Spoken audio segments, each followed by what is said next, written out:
together. We can have different political views, but we have one view. The one view is we're the finest, greatest nation in the world. We should focus on that. We should focus on dealing with our problems and being together and stop the rancor. We have to bring the nation together. We have to treat each other with a little bit of decency.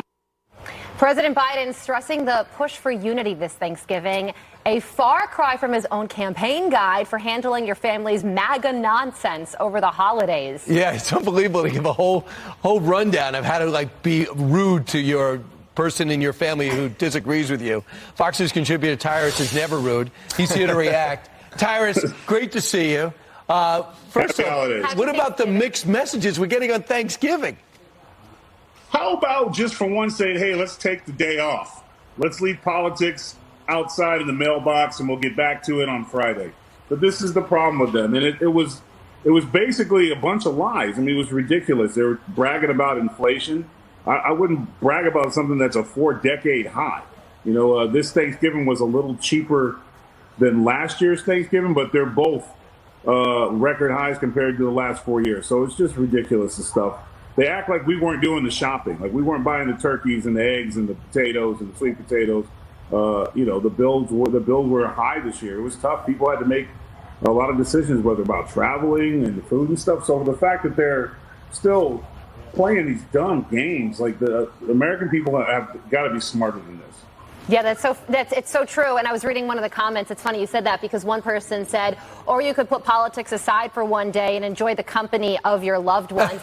Here's one of the bullet points that the Biden-Harris campaign released on Twitter. They say if your MAGA-loving relative says, Trump secured our border, here's what the counterpoint is according to them. No, he didn't, is one of the bullet points.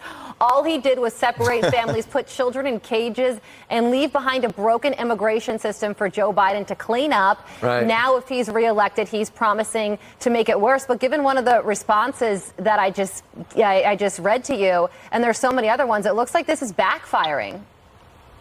And then the next one is pass the peas, please. Like, this is ridiculous. Like, no one, So true. It's not a talking point.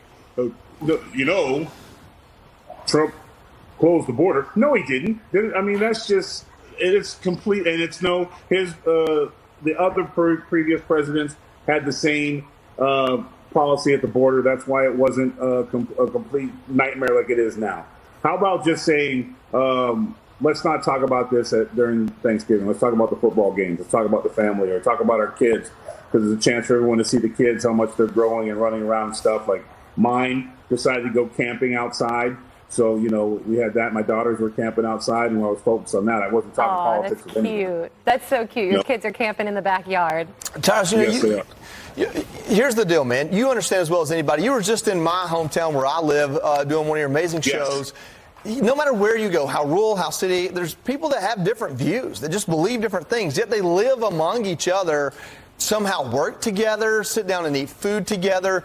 Is all this idea about Thanksgiving dinner being a big political, is it something that we make up, manufacture? Like, do people really talk about politics when they sit down and have dinner? No. People don't. I have yet to be at a dinner, and apparently I'm on Fox a lot. Rumor has it I work there. I have yet to be at dinner wherever I was at. By the way, that it was a Dub's barbecue. There we go. Hometown. Phenomenal. Unbelievable. And the whole time I was there, with the exception of people asking, other than does Kilmeade ever go home? Other than that, I don't get asked a lot of political conversations at all. Like, how are you doing? We love the show, etc. Or some don't even talk about it all. Just like, wow, are those really your hands? They just get caught up on my size and stuff. But very rarely at a dinner table do I, in between passing mashed potatoes and sweet potatoes, to someone like, and let me ask you about this fiscal responsibility of the last president. No one talks.